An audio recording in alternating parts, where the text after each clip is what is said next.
LPG গ্যাসের দাম এখন ভারতে ৯০০ থেকে ১,১০০ বাড়ছে, আরও বাড়বে। দুবাইতে কত সেটা জানে?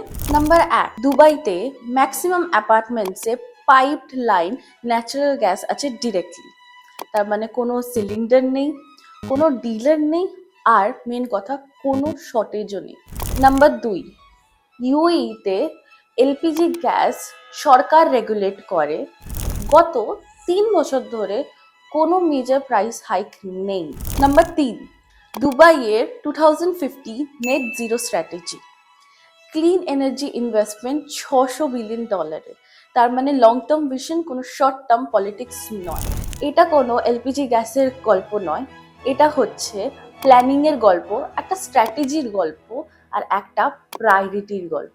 আমি রোহিণী রয়। দুবাইতে এমন একটা জায়গায় ইনভেস্ট করো যেখানে সরকার আপনার ডেইলি লাইফের কথা ভাবে। ডিএম ফিউচার আর আমি আপনাদেরকে জানাবো।